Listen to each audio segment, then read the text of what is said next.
A rectangular box is open at the top, can be made from 24 by 30-inch piece of metal, cutting a square from each corner. So they're talking about you got this piece of metal, you cut a square the same size from each corner, and then you can fold the box on these dotted lines. And that way it's got an open top, and it can contain items inside this rectangular area here. Okay.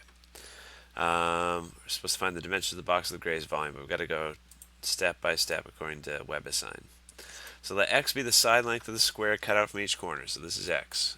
All the way around every side of those corners I drew are x. Notice that the length of the metal is blank inches. Oh, okay.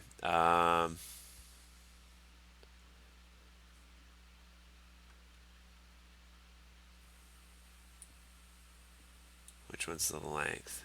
Let the width be determined by the 24 inch, and the length is the 30 inch. So the length of the entire thing before we start cutting is 30 inches. And 2 square corners will be removed from the length. So write the length as of the resulting box.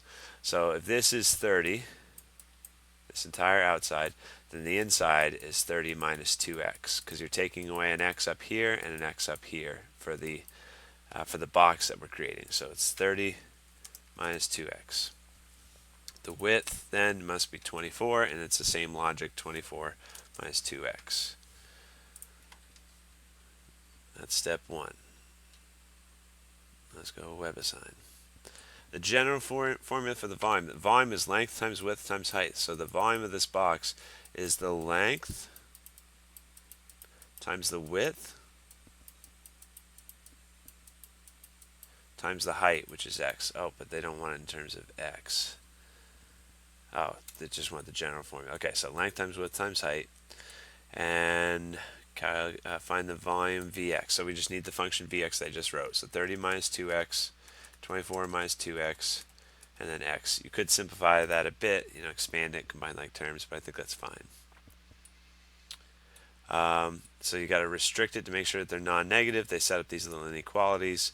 You just have to solve this to make sure that you don't have negative dimensions. So if you do that, you get 12 is greater than 2x, or in other words, x is less than 12. And then solving this one, add 2x to both sides, divide 2 from both sides, you get x is less than 15. And the intersection of those two solutions, so x has to be less than 12, x has to be less than 15, so x has to be less than 12, or else we violate this condition. Thus the domain is 0 to 12. You could have 0, where you don't even make a box, or you could have it as long as 12, which again you don't make a box, so any values in between those two. Alright, what's next? Step 3, in order to maximize v of x, we need to find the critical points of Vx. Critical points are the places where the derivative equals 0, and critical points represent the local max or local min. So we need to find a derivative of this crazy thing. The first thing they did was they multiplied, they expanded this whole thing. So here, I'm going to multiply the two parentheses first. I don't know what 30 times 24 is. That's 720.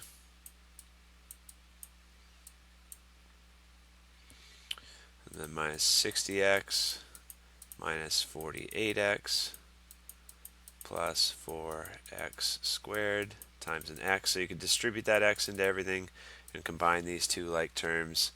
So you're going to get 4x to the third minus 108x plus 720. And based on what they said, I assume everything's divisible by 4 because I had a 4 factored out. So we got x to the third left over. And then 108 divided by 4 is 27. And then 720 divided by 4 is 180. So it looks like that's what they're looking for. Oh, 180 here. This is x to the third minus 27x squared. Oh, I forgot my squared here.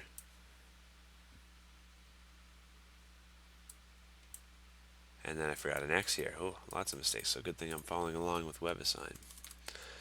And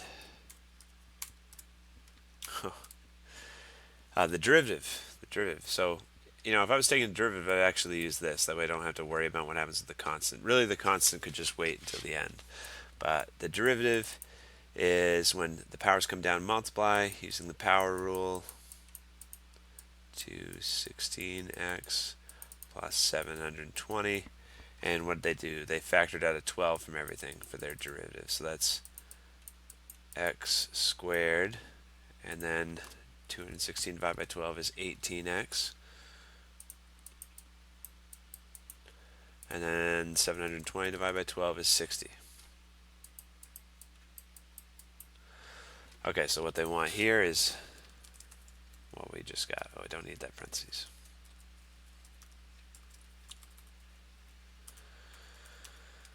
Assuming I did everything right.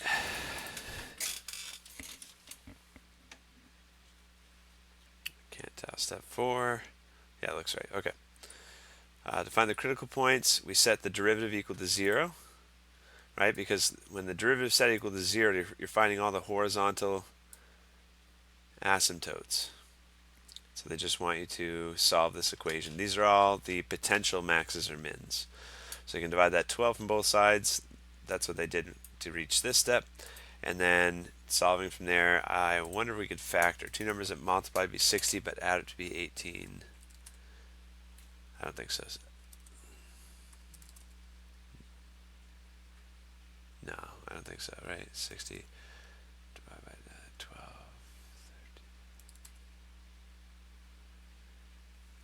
13. I can't. No, so let's use the quadratic formula. So it's negative b plus or minus the square root of b squared minus 4 times a times c all over 2a.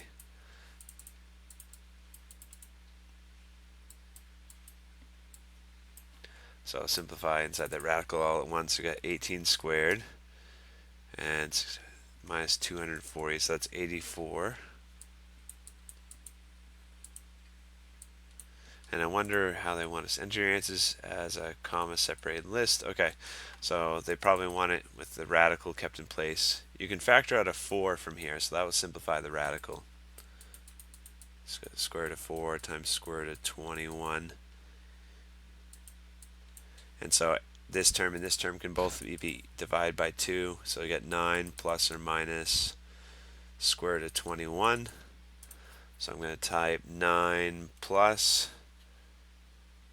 square root of 21, and then put a comma, and then 9 minus square root of 21. Since the domain of v of x is 0 to 12, we only have the critical point. This one, wait, this one's going to be too big. Square root of 21 plus 9, that one puts us over. So this one's ineligible. The only critical point is 9 minus the square root of 21.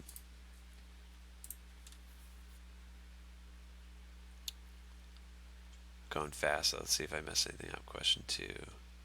Nope, looks all good. Wait, there's 8 points left.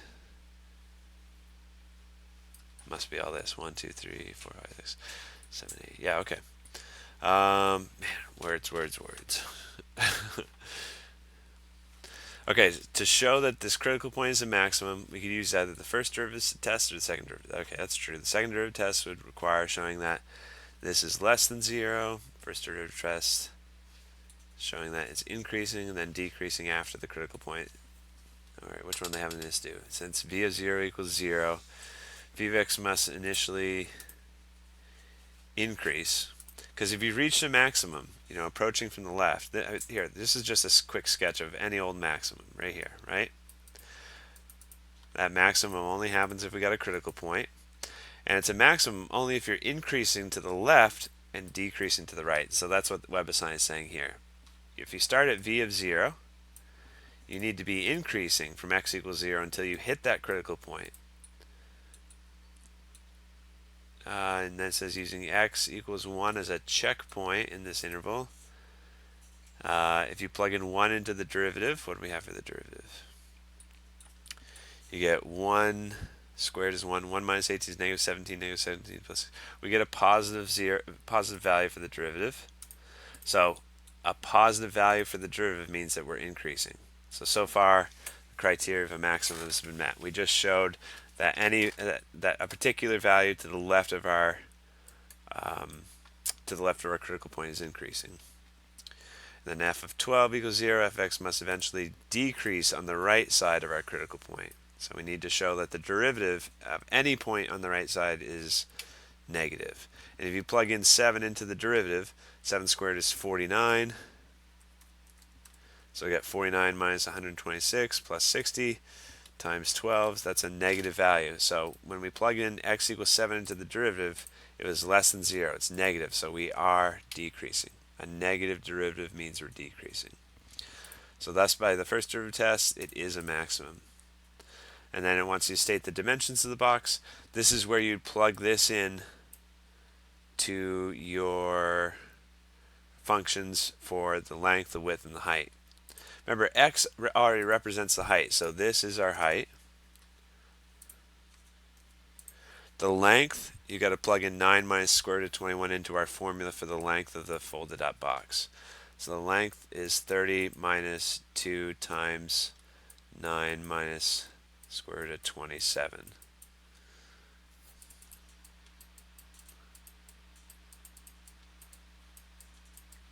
So it looks like it's going to be 12. I did that kind of fast, but it looks like it's 12 plus 2 square roots of 27.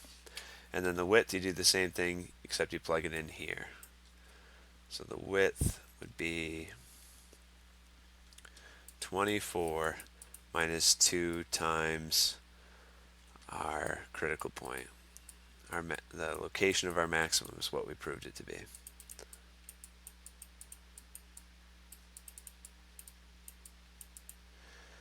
So that's 24 minus 18 is 6 plus, okay, I don't have to write that out, 6 plus 2 square roots of 27.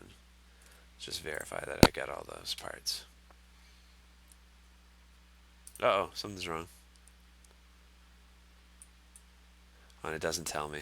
Okay, I'll pause the video and I'll see which part I got wrong. I think I found it. My sloppy handwriting was what undid me. It's just the square root of 21, not the square root of 27. So I just copied down the wrong number there. And yep, that's it. Okay.